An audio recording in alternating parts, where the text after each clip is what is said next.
All right, what is going on, everybody? So, welcome to episode one of Limitless Evolution podcast. I think that's what we're going to be calling it. Yeah. This is a podcast where me and Taylor, him and I have had great conversations for years. We've been friends for a couple of years, and now we would just want to expand our knowledge, our education, and our perspective on all things bodybuilding, the sport, competing, just the ins and outs of it in a different way. And we're going to put it on a video podcast like this type of format, so you guys can ask direct questions to us. We're going to get into questions today. Today we're kind of winging it and just having just a lot of just back and forth banter about a lot of stuff, talking about nationals, talking about current competitors that we have coming up, and also we're going to you guys are going to see a very big change as we keep recording episodes, and that's going to be good change. It's going to be a good evolution of the podcast as we start to find more ways to express our opinion, perspective, our knowledge, etc.,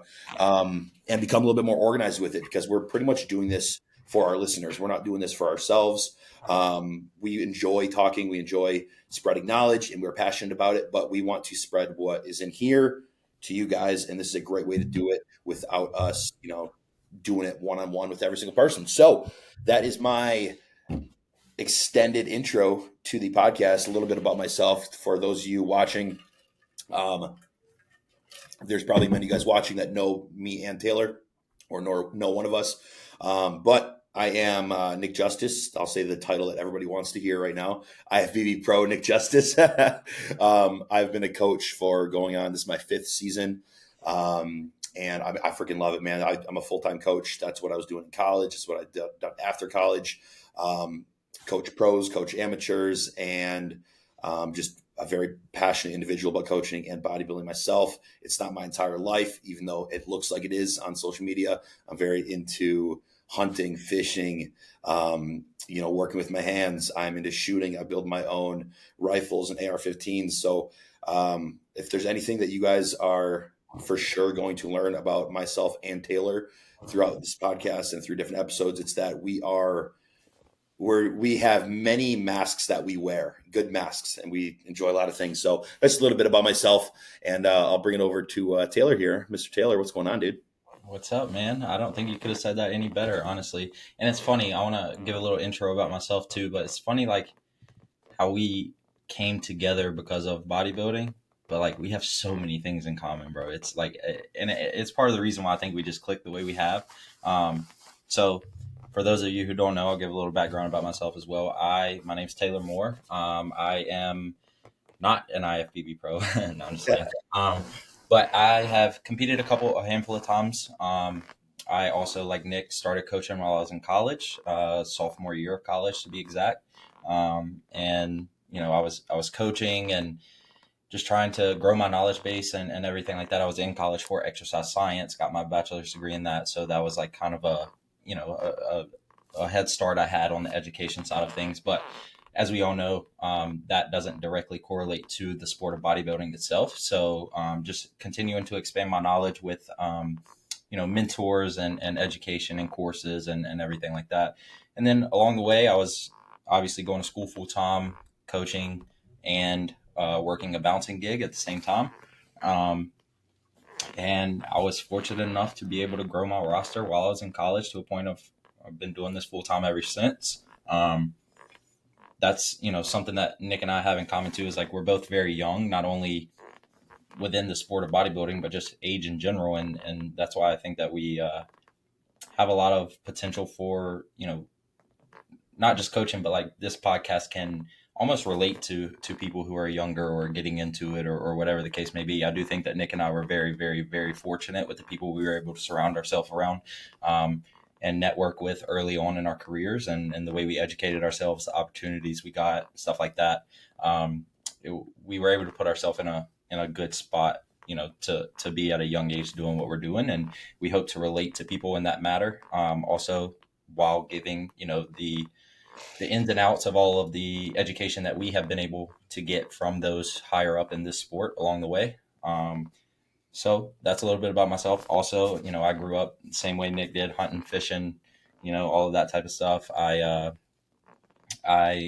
am the same exact when it comes to, working with there's so much that I do and so much that we do that's in common. It's really cool how we're able to kind of bring this in together on, through something that we both love, and that's bodybuilding. 100%, dude. And I don't know, man. I think that it's, I mean, because it's wild just by you talking about that. I remember the conversations that we'd have in the DMs when we were both in college. Mm-hmm. You know what I'm saying? And it seems like so long ago. Because what year did you graduate again? 2023 actually. Oh, that's right. Because you're 24 years old. Yep. Okay, because Just I'm yeah, 2020. I just turned 25 in March. Yeah, that's right. Yeah, because I remember even talking like after I graduated that you were still in college Mhm. and just talking in the DMs and stuff. And man, it's crazy how It's crazy. life goes full circle sometimes. Yep, it is. It's crazy. And not only that, but like so quick too. Yeah. It's like it feels like, it's like, damn, I feel like I've been coaching for forever, but 2023 was 2 years ago. I wasn't even graduated college yet. Yeah. I was actually this month I had graduated college in 2023, and that was when I had moved. I moved in with Cam. I graduated a little bit early. I went back to walk at graduation and stuff, but it's crazy to think about. It's been like almost 2 years to the date when I moved in with Cam Yep. and got everything going there. So it's super cool, man. Dude, walking at graduation, man, that kind of just like threw me back for a little bit. Um, well, I walked at graduation, uh, but didn't have my degree yet. They still handed me, the Exactly thing. how I was too. Um, Exact same thing. dude, it's so funny because so I was coaching junior year. I started coaching early junior year of college, um, and so that'd be about almost like 5 years ago and 4 years ago. Um, but it was funny because as I was coaching, like, dude, I was so obsessed with like blood work, and I was obsessed with just the ins and outs of this stuff. I was prepping people completely for free, bro. Yeah. Like, just trying to learn this stuff, and I was so obsessed with it. And then I legitimately like didn't even call it a business, okay? Because only money I was making was through personal training on the side, just so I could pay for my coach, I Mhm. could pay for my food, I could pay for my college bill, and pay for an auto loan. Like, dude, in college, I was dishing out 2,500 bucks a month to those things. Okay. Yeah. Yeah. So whenever somebody tells me that, like, oh, I'm in college, I can't, like, bro, you can afford shit in college. Yeah. Like, I don't. you're just being a weak motherfucker. I can't agree with that. I can't get behind that because like not only that, but you're probably the same way. I was doing all of those exact same things and also paying that's when I started paying Cam for mentoring, like all of that type of stuff. Bro, so I hired Matt Jansen the end of my sophomore year of college as a coach. I literally took out a loan through my grandma. I was like, "Hey, look, this is basically just trying to explain to her who Matt Jansen was. Like he was in his prime of coaching at the time. Like everyone, So I like, hey, this is who this is. Like I've reached out to him. He's willing to take me on. Like, but $3,600 for a year. And she was like, wow, that's crazy. But I had just finished my first prep, and I was basically just explaining to her like this could open up. Not only I'm not at that point. I'm not necessarily doing it for like I knew that I wanted to start coaching because I had a horrible first experience of prep with my coach. And I was just like, hey, this can like better my knowledge. Like this is everything. And so I took out a loan from her, and repaid that back. And same way I was coaching people for free, like Parker. He was my first athlete. Um, and I was coaching him for free. I started to pick up some people at like $50 a month or something like that. But at the same time, I'm working my bouncing job, which I was fortunate enough I made pretty good money with. But it was a struggle, man. Like I hate when people make excuses of like because it was during COVID as well. So like the gyms and stuff were shut down. Dude, I had a weight set I lived on the second floor of my apartment, and I had like a set of dumbbells and shit like that in my like that I would keep in my living room. I know my neighbors downstairs got tired of hearing those dumbbells hitting the floor, but so like yeah, no, I was the same way, and I was working. So I was coaching. I had 8 a.m. classes actually. My last semester when I had gotten into coaching quite a bit then, and I didn't know it was really a business at all then either. Like Cam helped me with that type of stuff. Like that's what he kind of got me off the ground with. It's like, hey, you need an LLC, you need this, you need a back end system, you need all of that. But I was working. I had 3 8 a.m.s a week. I was coaching about 15 people at the time for like $50 a month. And then I was working my bouncing job, which was we didn't go in until 8 p.m. and we would get off, we closed at 2, but we would have to clean and all of that stuff. Dude, I was some mornings I would get home at 6 a.m., get up, go to my 8 a.m., come back from class, do check-ins, do all of that stuff, take a little nap, go to the gym, get back up, go to my next class, get out of that class, go to my bouncing job, and it was just like the same thing over and over and over. And I made it work. Mhm. So it's like when people tell me they don't have time or they don't have this or they don't have that, I'm just like, man, I can't relate to you.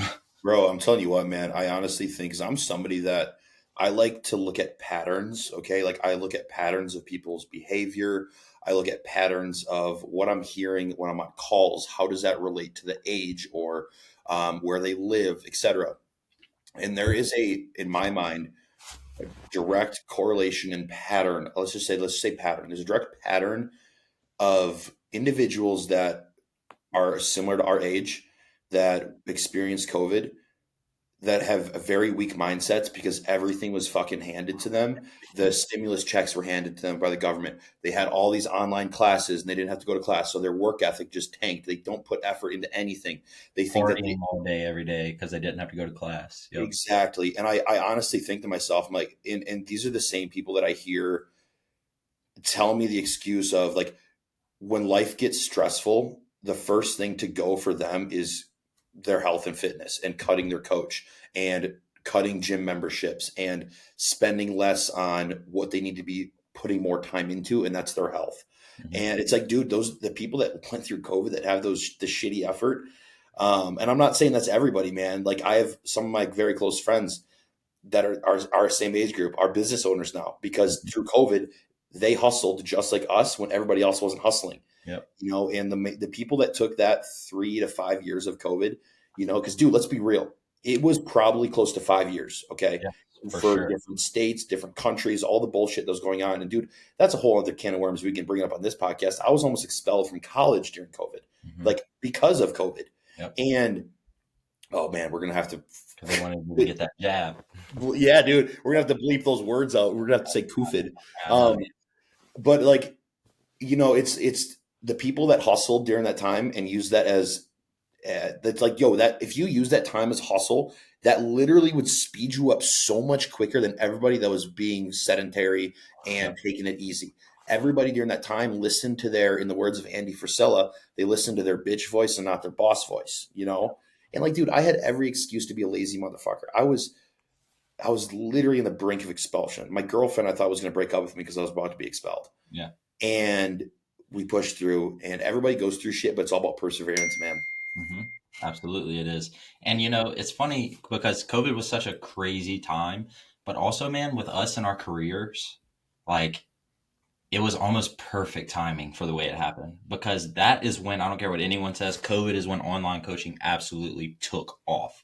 It was a very, very, very big 180 shift in the online space of everything, but that like really, really boosted online coaching because before that, like you said, you were a personal trainer. Like before that, it was just like everybody was doing stuff in person, and then they realized, wow, these people are actually given the amount of knowledge and doing everything that a personal trainer can do and more online now because everyone was doing that. And Mhm. it's like, yeah, it's crazy because COVID was such a like detrimental time, but also like I am fortunate that it happened because it like slingshotted our careers and our given industries. I'm really fortunate with that too, man. With the entire time, the lockdowns, etc.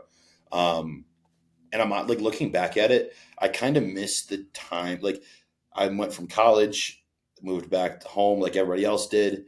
I mean, because I wouldn't have people stay on campus, so I moved back up north with my parents and my other siblings, and that brought us all really close. Like we've always been a very close family, Hmm. but there was something about that time where you know I got a job at the time that was outdoors. Okay, so it was like they didn't follow any of the mandates, and I was a tree climber, bro. I was bodybuilding. I was a tree climber. Hmm. Okay, so I was in the tree, 70 foot in the air for 8 to 10 hours a day.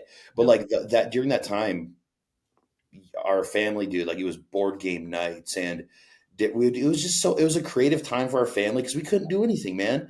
You know, 100%. we go on like weekly hikes as a family, and it was a blessing for sure because it definitely built up our relationships in the best Yeah, way possible. absolutely. Absolutely, bro. Um, but yeah, I'm obviously glad that that shit's all over with, but definitely fortunate that it happened. Yeah, man. It Um, was it was definitely one of the things that hypothetically was perpetrated on us for a reason or oh yeah, for sure. For sure. not. They're gonna, it'll be something else as soon as they lose control again. 100%, dude. It's gonna happen again. Mark my words. And Well, right now on episode 1, we are weeding out the people that don't want to listen to us because we're free thinkers. And and hey, guess what? sorry, I don't give a fuck. nope, I don't I care. think we're both gonna find whether, or we're both gonna find that we think a lot alike, and also we're gonna find who else thinks like us in this first episode. So 100%, dude. I mean, man, 100%. look at Foo Ads podcast. Like they talk about whatever the fuck they want to, this and that, left and right. Like Yeah, up, it doesn't matter who. And look at how many people like.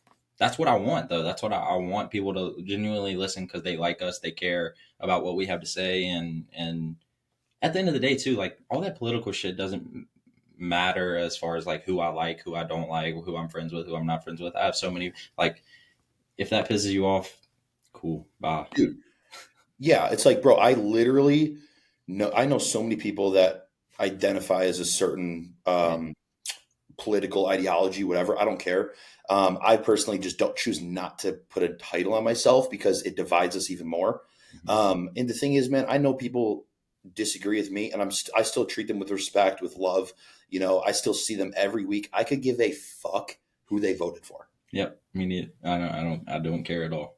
Dude, it's like, bro, there's so many, like, okay, our politics, do politics hold a, they don't, do I think about them? Do I think about what's going on in the world? Yes, to a certain extent, because they Mhm. are important. Or Yeah, let me for just say sure. not politics, but I'd say current events can impact people. But bro, to the point of me not liking a certain group of individuals or a way people think, dude, I don't give a shit. Like, why would I spend my life trying to change somebody's opinion when I have no place for that? You know, we can have respectful conversation. I will listen to the opinion of somebody else as long as they'll listen to mine. Okay, Dude, yes. that's it. And we don't have to agree. We don't have to find common ground. Some of my best friends, we agree on a lot of shit, and there's other stuff we don't agree upon. And guess what? We still talk about it. We don't just like beat around the bush. Nope. Dude, let's tie this into bodybuilding Let's do because it. I feel like it is the exact same thought in bodybuilding with you should, and I made a reel about this. You should train low intensity or low volume, high intensity, or lower intensity, high volume, like, or you should follow this macro split, or you should peak this way, or you should take these drugs, or you should do this. No, you should do whatever the fuck works best for you and what feels best for you and what clicks in your brain, what you believe in. And just because you do this and I do that doesn't mean that we can't agree or talk about it or discuss it and things like that. Like I see all the time on social media, people will post, some their views on something, and then people are in the comments just bashing them on, and I'm like, bro, it's bodybuilding. Who gives a shit? Bro, that's what I'm saying, man. It's like, especially when it comes to the training debate, dude, I'm so sick of these people talking about this training debate.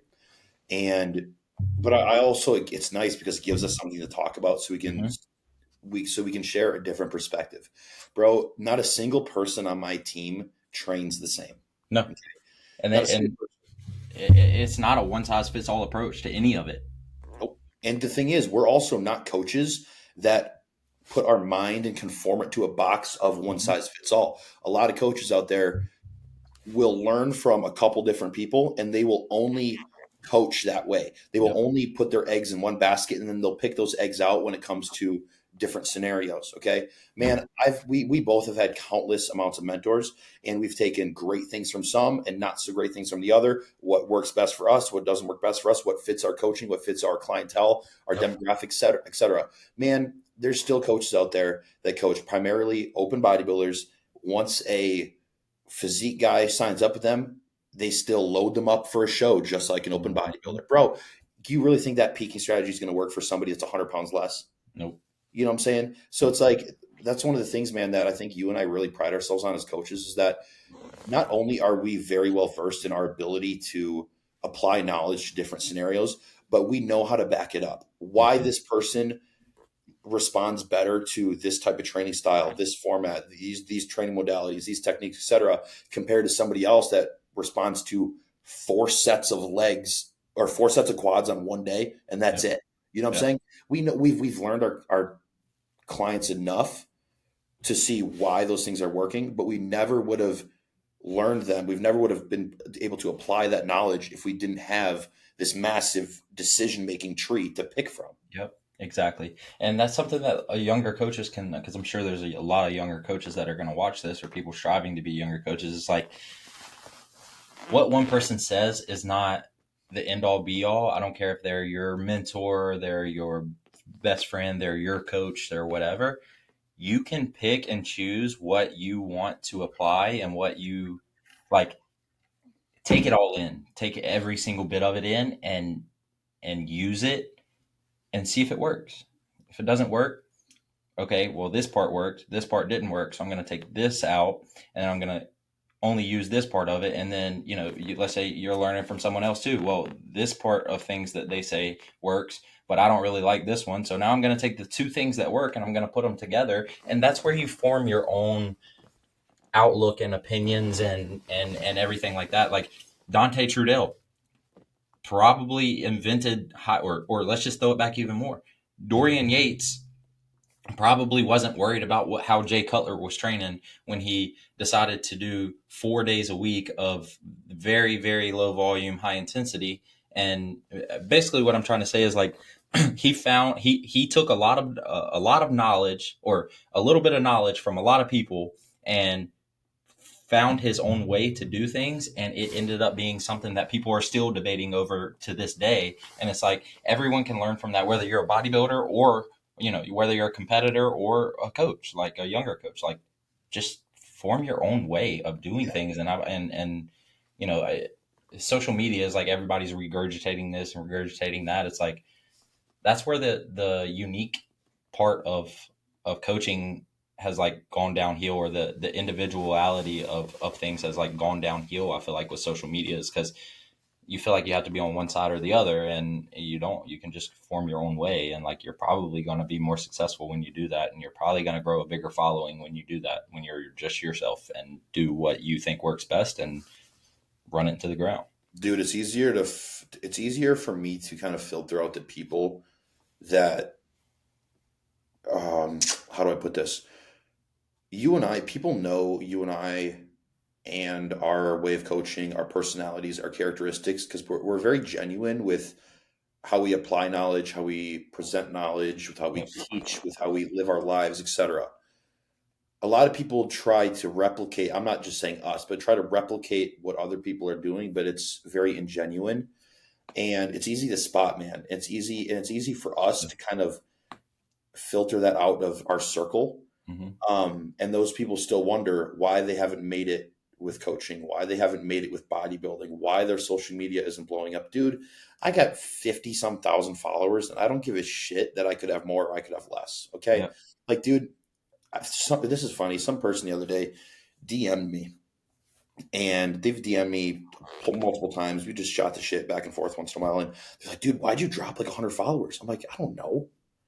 I don't know, You dude. noticed and I didn't. Yeah, and I'm like, I come on now, like really, dude. That's because social media is not real life. Real life is what we're doing right now. Real life is who's in my home, who is in my community, how am I impacting people around us, and that's how you and I kind of treat coaching. Is our teams are our families, Mhm. and we have to carry our families on our back, Mhm. and doing that takes you can't do that in an ingenuine way and expect your people to lay down on the wire and you walk across them. Nope. Because at the end of the day, we're going to do that for our people, but we also want that to reciprocate back. Yep. Dude, you told me earlier that Mike that DM'd you back. Mhm. Man, I'm going to shout out Mike because Mike's probably going to listen to this once this launches. Mike, I don't know how to pronounce your last name, Pritchard Zudnewski or whatever. Dude, he is a loyal motherfucker. He's dropped like 80 pounds under me, lifestyle person, wants to get into bodybuilding. Dude, he's the type of person where he will lay on that wire and Mhm. let me walk over. Hmm. And not a lot of people treat their life like that in general, with their, just not even talking coaching or bodybuilding right now. And once you do start treating people around you, your close circle, with that type of selflessness, a lot of doors open, and your mind opens as well too. You Hmm. know. Absolutely, it does, and I think that's the biggest thing that a lot of coaches these days are they don't have is like an open mind. Yeah. And I know that we got off of this from politics, but it's like it's the same thing. It applies the same way. It's like just have an open mind and listen to other people, and you'll be absolutely mind blown by what you can learn and what you can implement and everything like that when you just listen to other people, take in what they have to say. Don't be, don't close the doors in your ears and like, or just let it flow in one and out and out the other. Like genuinely listen to people and and hear what they have to say, and don't rebuttal everything. Like obviously there's a fine line there of like, okay, some people are just straight up ignorant, but like if you just are open, you're probably gonna get a lot more connections and a lot more success and literally all of it when it comes to life and this sport. 100%, man, dude. I love that, dude. And when you open your mind, a certain door opens within you to absorb knowledge. Yep, Okay. because your ego drops. Yes. And a lot of people can listen to knowledge and listen to somebody teaching them, but they can't absorb it. And that's because they don't have an open mind. How many times have you and I told somebody, when it comes to, let's just say, contest prep, and they bring up, hey man, are we going to are we going to introduce this type of diet? You know, when are we going to start carb cycling? When are we going to start, when are we going to bring tren in, etc.? Like, dude, you think we're going to use anadrol to fill up on peak week? I'm like, dude, how many Why times though? have these people given us pushback? Yep. Okay. And time again, we tell them, hey, we're not doing it because this is why. We don't need to. Okay. Hmm. Let's look at your response and base the dose or the deployment off of the response. We don't need it. But then they keep asking because they can't comprehend it. They don't understand. They're not soaking it up Hmm. because they don't have that open mind. They don't have Yep. that open mind of, okay, you know what? Taylor definitely knows my body a little bit more than I do right now. And he's Hmm. done this time and time again. All right, I trust him. Okay, Yep. just because Joe Schmo down the street takes 100 milligrams of Anadrol all throughout peak week to get round and full and shit, like doesn't mean I need to as well. Yep. It's And so great. I know you've had those clients that are like, "Oh, I know my body and I need to do this and I need to do that." Like, yeah, I get that to an extent. Like we all know our body obviously and we know what works best, but like I've had countless people that I've made their initial plan, like first getting started, and it's like, "Oh, well, like I'm all for making adjustments to your plan that to make it sustainable for you." Right? Like I think that everyone should enjoy their plan. Like it should be. There's a fine line between like optimal on paper and what's optimal for a person. I 100% understand that. But when you hire me, you literally pay your hard-earned money because you trust me enough to get you to where you want to go.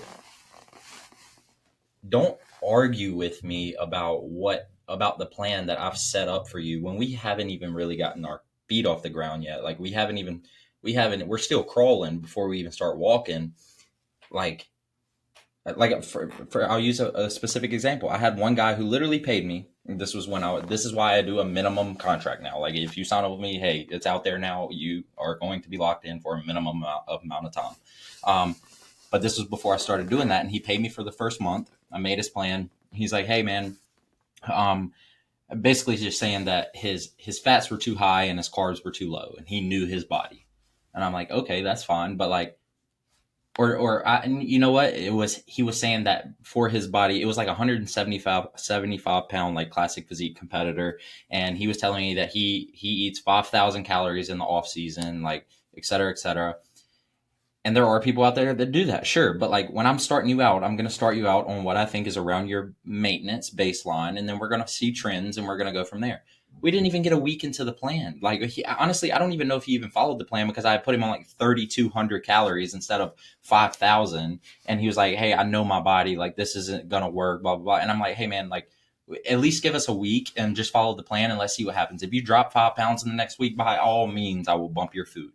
But for now, this is what I am using based off of the experience of the X hundred amounts of clients that I've worked with, and the educational, background that I have, and the science, and et cetera, et cetera. And like, I am pretty positive that this is going to work, but we need time. Like, I know you know your body, sure, like you've done it a little bit, but like, you just paid me, so just listen to me for just a little bit, and let's And see. also, how do you know that that person is accurate with their assessment of 5,000 Because they're calories? not. They're Bro, not. people don't realize out of clean food how much 3,000 calories is. Absolutely. Bro, 3,000. Yeah. Dude, the lowest my calories got to on my prep when I turned pro was 2950. Yeah. And that's low as fuck for me. Yeah. But like for somebody else that has a different body, different metabolic rate, Me, whatever. I started prep last year at 3,000 calories. Exactly. Like, my calories got done, like, I'm just gonna put it out there, like 1,200 during prep. Like, I was eating tilapia and asparagus 4 meals a day, like 2 hours of cardio. Like, that means what you eat and what I eat means absolutely nothing. Like, it's all, and it just reverts back to, like, everything is so individualistic. Like, I just think be open minded and listen. when it comes to food, I had this conversation with an athlete for the past 2 consecutive weeks. And he's a very good athlete. He almost won the overall at a regional show, a very good regional show here in the Midwest. Shout out the Mid American Winter Classic. It's one of the Great show. great, amazing show, dude. Love it. Matt, you're a great promoter. But he almost won the overall in Classic, and very nice guy. I'll shout him out right now. Sam Got Health. Okay. Also, he is, I mean, just loves bodybuilding, but also he loves doing social media. And he's the type of person where he doesn't do social media and follow the trends of social media. He just does what he wants to do. He just posts whatever the fuck he wants to post. And sometimes people may look at him as arrogant, sometimes look as a dick, whatever the hell. You know what I'm saying? But one thing that I see in the younger generation, and I brought this up to him, so everything I say here on this podcast, he 100% knows that I talked to him directly about this. Because if anybody listening to this knows that how I speak to my athletes, I speak with I'm not a dick. I'm very blunt, but I'm also understanding. And I approach things different with different athletes based upon how I know them and how they tick. Okay. I'm the type of coach where for me to be able to trust you and for you to trust me, we have to start off with a very high level of trust. And that trust is only built by first telling each other what we need to hear. Okay. And it goes both ways. Yep. I told him, I'm like, Sam, for the past 2 weeks, man, we were on a really good rate of gain for this off season. We were holding a great body composition. And for the past 2 weeks, you went up almost 10 pounds in 2 weeks. Mm-hmm. And let's track back to why this could happen. You asked for sourdough bread and a couple other food swaps in your plan. And just by adding in sourdough bread or these other food swaps, we're not going to put on 10 pounds. Mm-hmm. And I told him, like, hey man, like, you're not hungry right now. You're in the off season. You're eating 4,500 calories, 4,200 calories, whatever it is.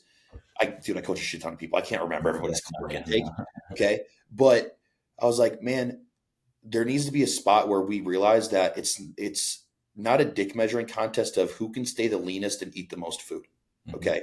I'm not trying to keep you lean in the off season. I'm trying to keep you in a very advantageous position of fat gain, fat accrual, muscle accrual, so that we put on lean tissue and we don't have to dig ourselves into a hole in prep by taking off 50 pounds. Yep. So I explained that to him. I'm like, man, you're definitely eating more than you are right now because you want to be able to have some lines in your physique and you want to stay lean for social media, maybe for your own reasons. But you also want to say you're eating a shit ton of food. But is that weight correlative to stage weight? It's not. And he was so receptive, and he was like, dude, you're so right, man. I got it. I'm not starving. I tell myself I'm hungry than I am, more than I am. Sometimes I eat more extra food on top of that, and that makes your job harder. He's a very militant athlete, but I have to have that conversation with him.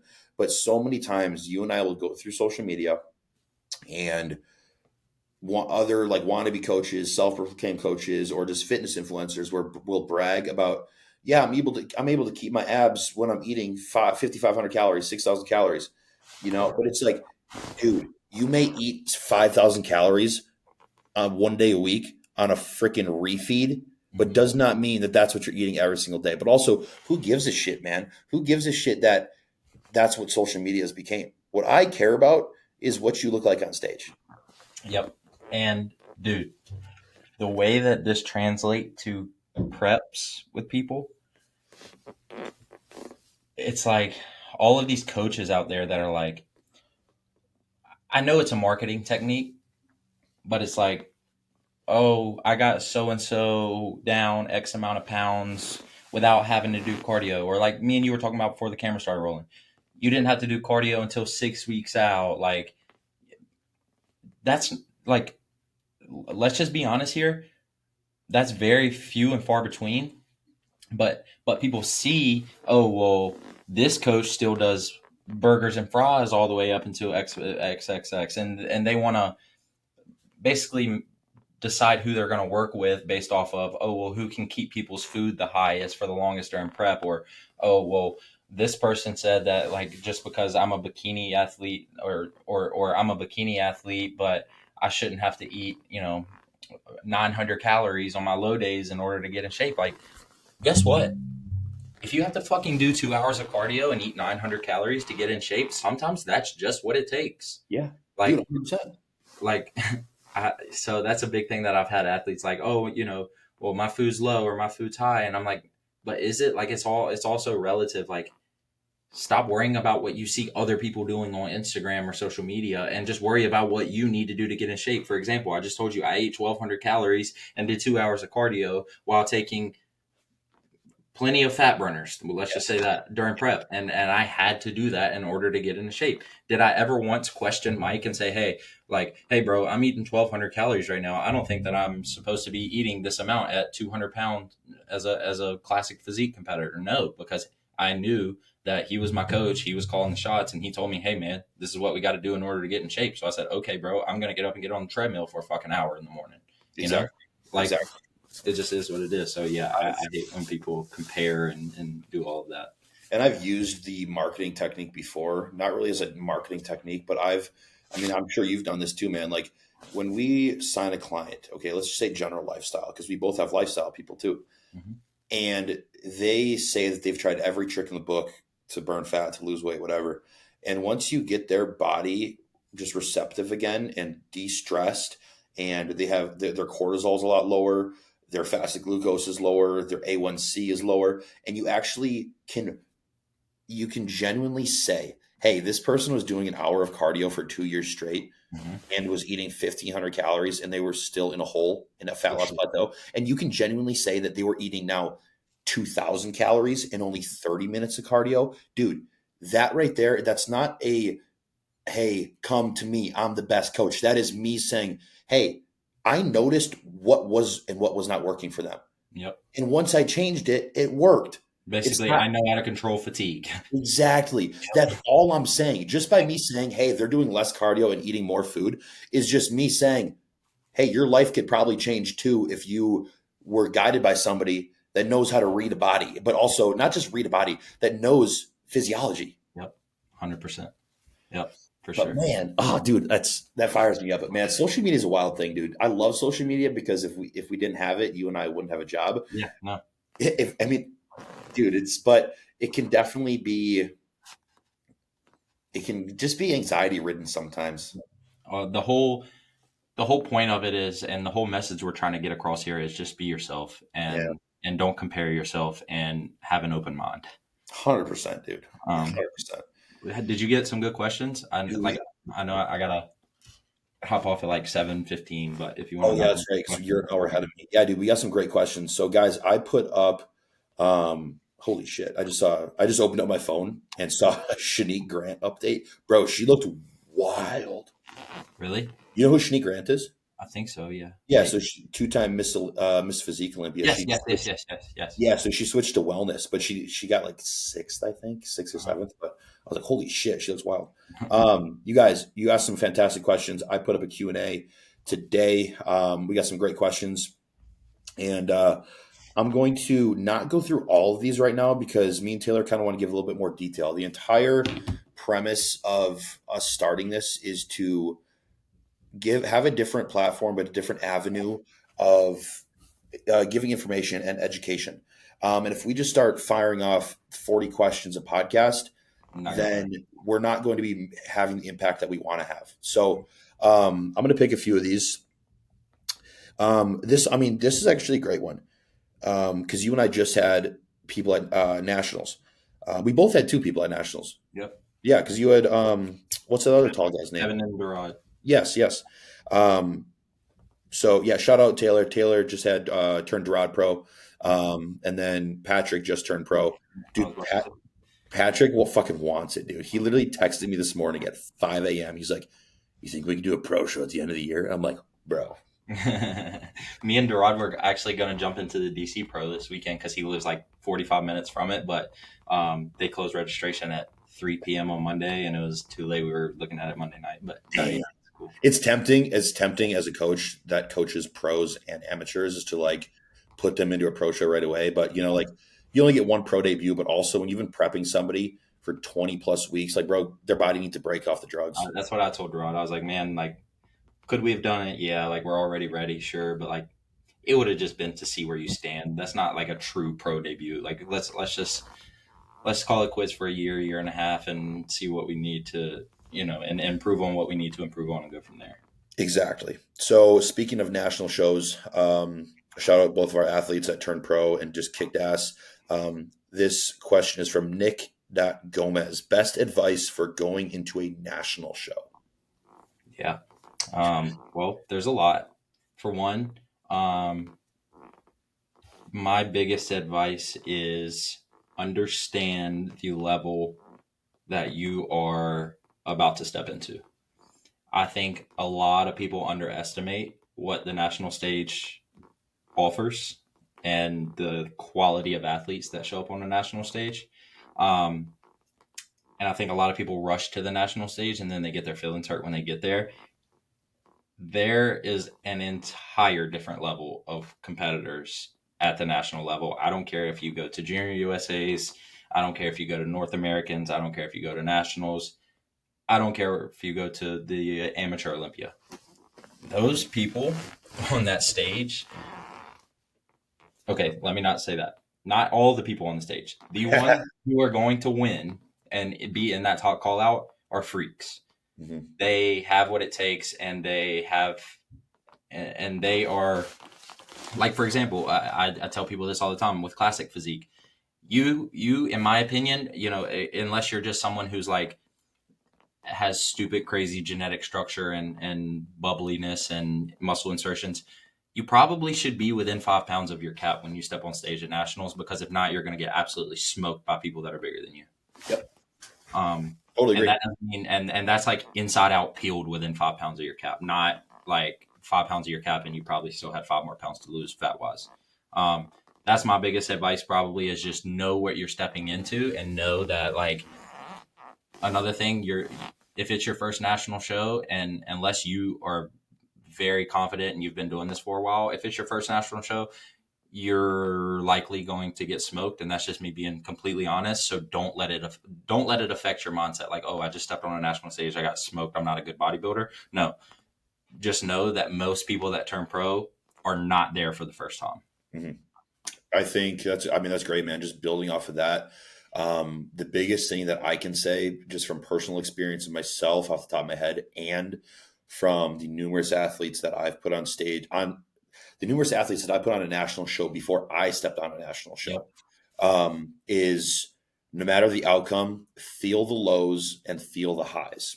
Okay. Man, last year, my first national show at Junior Nats, I got second.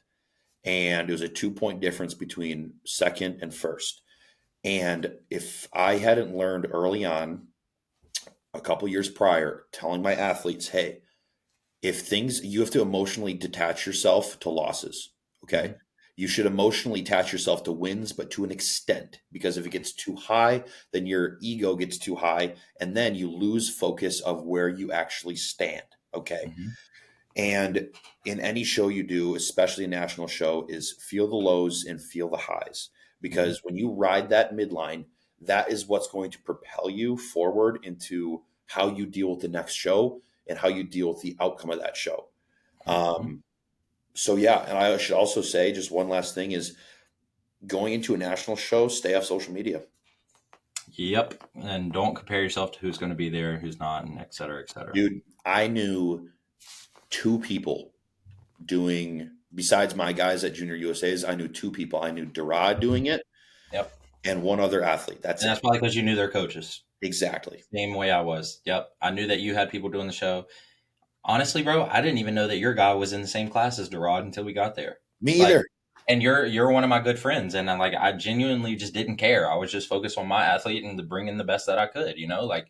So yeah. And then I also have another piece of advice: if your posing isn't perfect on a national stage, you're not going to win. You're going to get beat by somebody who has better posing than you, even if you look absolutely outstanding. If you get on a national stage, because when you get on a national stage, you're going to be getting judged by either Tyler, Sandy, Mo, or Steve, and they don't care what your physique looks like. If you can't pose like a pro, you're not going to turn pro.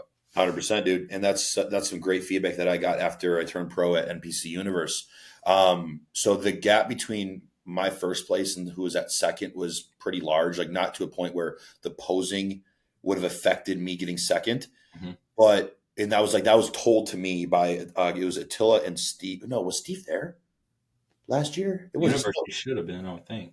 No, he wasn't there because it was Tyler and Attila, because Attila Okay. was at Junior Nats. Yeah. Because yes, it was Tyler and Attila. Steve wasn't judging, but I thought he was going to be, because I mean it's Universe. Yeah. But I was told by both of them that, because Attila saw me the week prior at Junior Nats, and some of her feedback directly after the show, after everybody had left, I was posing in front of her with Cam. There's photos of it. Mm-hmm. One of her feedback was, Nick, I see you wanting to train like I see you posing, and you want to pose, and because you train like an open bodybuilder, you pose like an open bodybuilder. You're being too intense with it. Mm-hmm. Okay, you're in men's physique. Relax a little bit and let it do its thing. Yep. And her feedback at Universe was, the biggest thing that I noticed besides your overall package improving was your posing, and you looked like you were already in the pro league. Because after two comparisons of me, like us split in center, when her and Tyler's eyes left me and Darian, and they moved to the outside for the next two rounds, I knew exactly. I was like, yep, if I would have been screwing up my posing, mm-hmm. things could have been much different. Exactly. So do whatever you got to do. Yeah, man, 100%. Okay.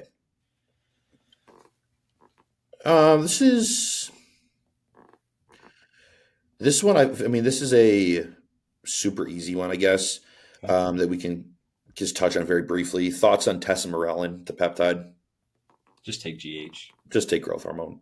Like ipamorelin, tesamorelin, very marginal effects on your natural growth hormone. It's going to be a waste of money, dude. Yeah. Best way to handle oh no, not that one. That'll be for a different podcast. Finished my cut / working back to maintenance. How long should I stay at maintenance before bulking? So personally, I think it depends obviously on what phase you're in. However, I don't want to be cliche and say it depends, because that could be with anything in bodybuilding. Honestly, man, what I like to do, and it really, I think when I say it depends on how hard you've been dieting, because you want to get to a point of where, obviously, if you're going from a dieting phase into a bulk, you don't want to just ruin all of the dieting progress that you've made. So what I like to do is, I know that a lot of people go into like, oh, I'm in a cut, then I go into a maintenance, then I go into a maintenance, then I go into a cut, and like that. And I do kind of agree with that. But also I think that like you can just reverse out of a diet and continue to take your calories up progressively, and to where you're not necessarily just staying in a maintenance. Like you're not saying, oh, I'm coming out of a cut, I'm going to put my, I've been dieting at 2,200 calories. I'm going to put my calories to 2,800 just straight off the jump, and I'm going to sit there. What I like to do is like, okay, well, let's go ahead and bump your food, I don't know, 150 to 200 calories this week. And then let's hold and see what it looks like next week. If you keyword, week. Yeah. Not day, not every day, per week. Yep. And then let's hold and see what it looks like. If your weight still continues to come down, or if you're still getting leaner, okay, well then maybe we can bump food a little bit more. If your weight's starting to come up 2 to 3 pounds and you're already responding to it, then let's just hold here. And then I think if you just progressively do that until you get to a point of like your body fat is in a comfortable level, et cetera, et cetera. Then from there, it depends on what you're going to be doing next. Like this person, I guess you could say, he said that he's going into a bulk. So from there, I would probably just reverse out. Don't worry about staying in like a certain maintenance phase for a certain amount of time. Just continuously reverse your calories and build your metabolism and grow and just hold good body composition as you go throughout this next bulk. I totally agree, man. And I think that when it comes to going from a dieting phase into a maintenance phase into a bulk, that's traditionally how it's Mm-hmm. the verbiage of that type of scenario. I think you have to get rid of the verbiage and you have to get rid of a duration of time. Yep. Okay. Because nothing in the human body is linear. Nothing in the world is linear, bro. No. Okay. So we have to stop treating our human bodies like it's linear and we can't put it on a linear time frame. Mm-hmm. So people need to understand, okay, let me just bring my food up. Let's bring it up for, let's say I was dieting at 2,000 calories. I'm going to bring it up to 2,200 calories. Okay. Just because you're at 2,200 calories for 3 weeks doesn't mean on the fourth week you go to 2,800. No. Doesn't mean on the fourth week after that you go to 3,500. No. There's people right now that I'm coaching just because their job, their stress, their activity levels, that they are in a bulking phase. Let's just call it growing phase. They're in a growing phase and they're still eating 2,800 calories. Yeah. Okay. And they're competitors Yeah. and they got a lot of muscle, but that's just because of that's what their body needs.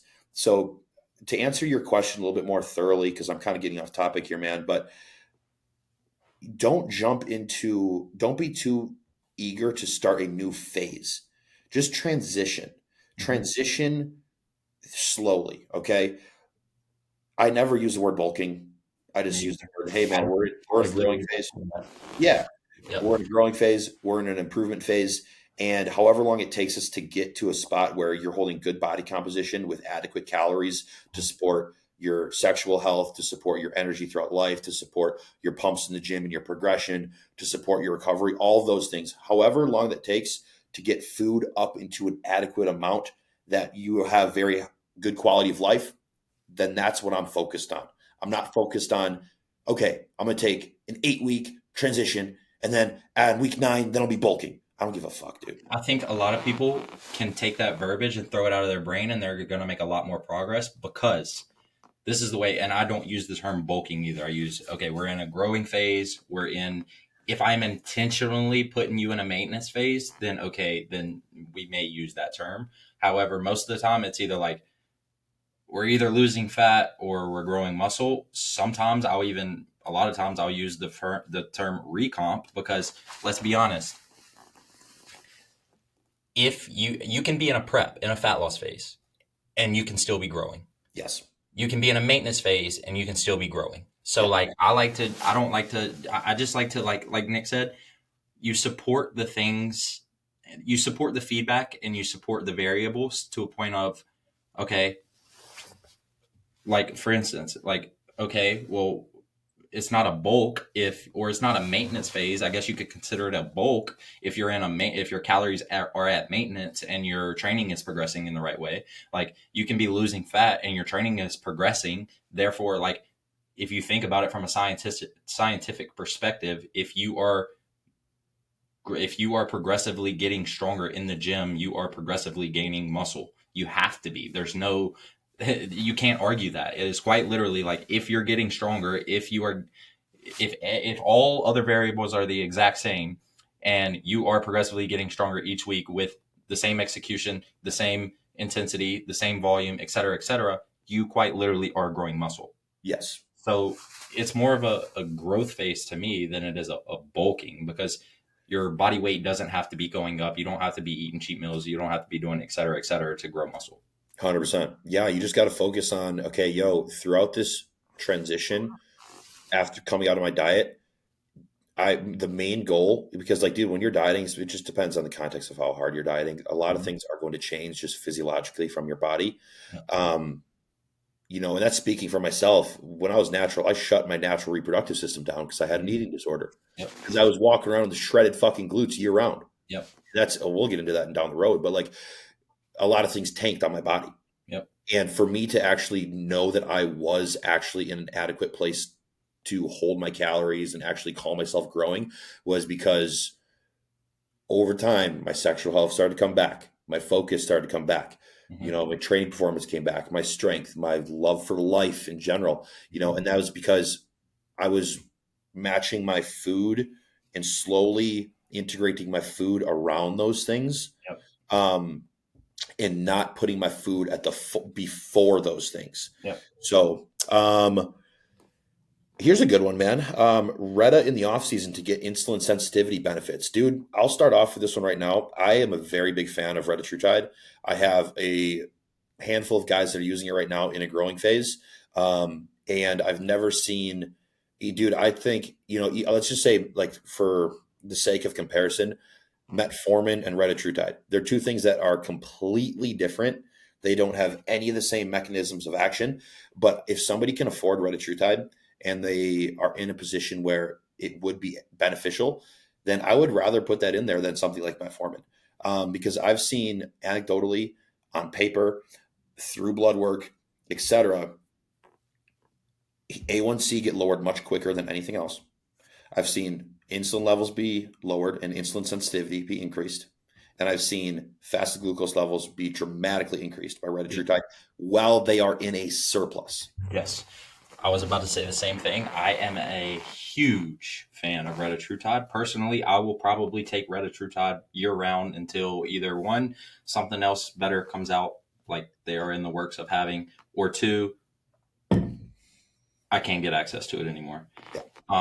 To put it in perspective, I have tons of athletes, okay, not tons because it is expensive. I have you can at least 5 to 10 of my athletes taking it. Obviously based on their different scenarios, et cetera, et cetera. My girlfriend takes it. I take it. Like, my mom's about to start taking it. Like, that's how much of a fan of retatrutide I am, because I think a lot of people think appetite suppressant when they look at retatrutide, and I think that's why this question probably came up in terms of like the off season. You don't have to take the clinical dosing of retatrutide in order to get the benefits from it. You can take 0.5 to 1 milligram a week and still get the benefits that they're talking about. Insulin sensitivity, A1C. I had a guy whose A1C was a 6.7. I put him on retatrutide and brought it down to a 5.1. Like, that is what we see in retatrutide, and that's the main reason for using it. Yes, it is phenomenal for in a prep scenario for appetite suppressant. But I have also seen, like, I had a girl who prepped this year actually, and we had like 6 weeks staying at the same weight. Nothing changed. I put in retatrutide and she lost like 14 pounds in 3 weeks with the same exact diet, same cardio, everything, same drugs, everything. And I think that the reason for that could have been, like, obviously with the thought in mind that everything it was exactly the same. And, you know, nothing was off plan.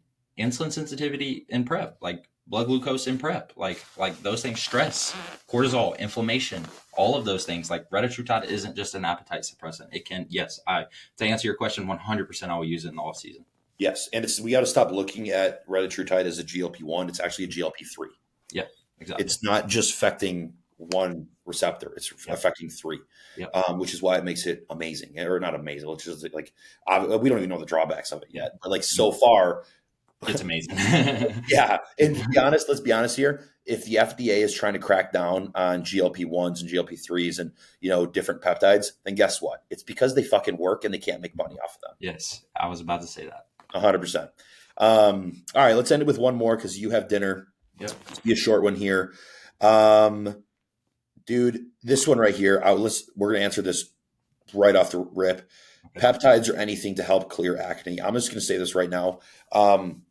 We got to stop depending on peptides to clear things or fix things or mitigate side effects of other things that we're taking. If we start the approach of, hey, I need to take this to get rid of this side effect of something else I'm taking, then we're no better than Big Pharma, because when Big Pharma deploys this prescription medication, they'll deploy 2-3 others to combat side effects or other adverse health effects. We have to stop thinking about prophylactically introducing peptides or drugs to try to get rid of something or improve something, when your acne can very well be cleared up by improving your gut health and taking stress off of your liver. Yes. When you can improve your and also improving overall micronutrient profile of your diet. But when you get those 3 things in check And on top of that, let's add in a lot of sunlight to your day, bro, your acne will 100% improve.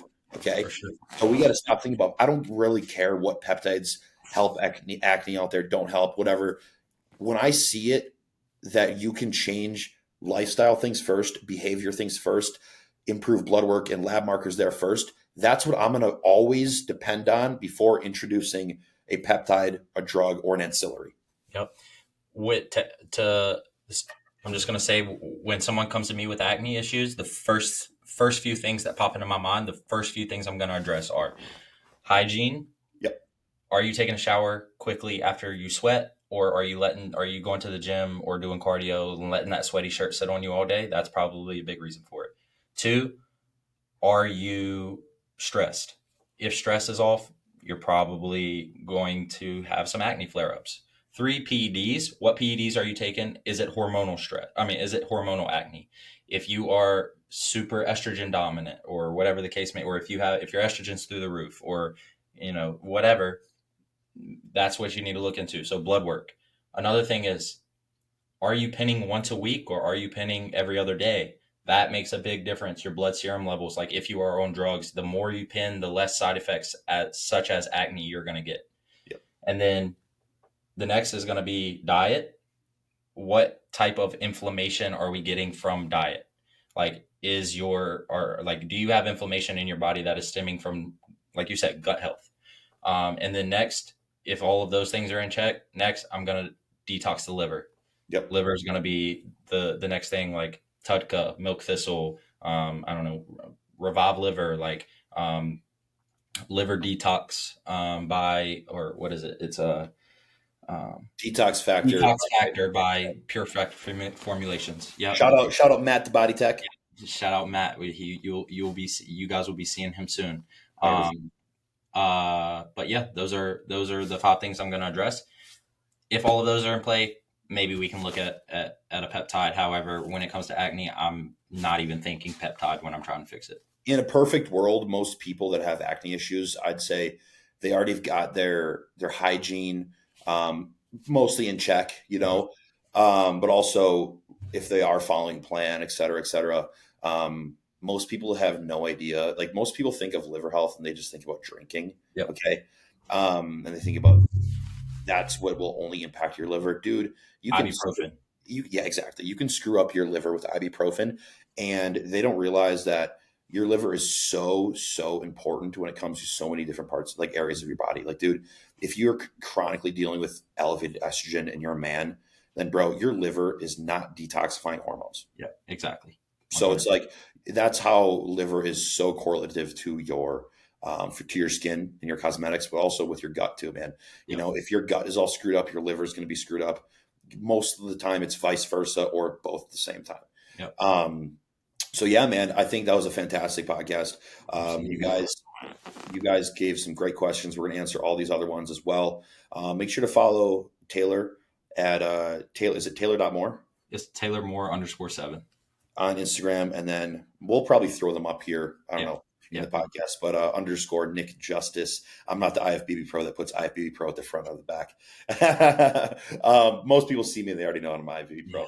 But you guys, this is just a different avenue for us to give you our thoughts, information, perspectives, but also this is also an avenue for us to learn from each other and learn and teach other people that we potentially will be bringing on to this podcast. Yep. So make sure to just like, comment, share, subscribe when you see this on YouTube, and just keep being good motherfuckers, keep changing the world, keep improving the community around you, because that directly impacts yourself. So with that, Taylor, anything you want to say?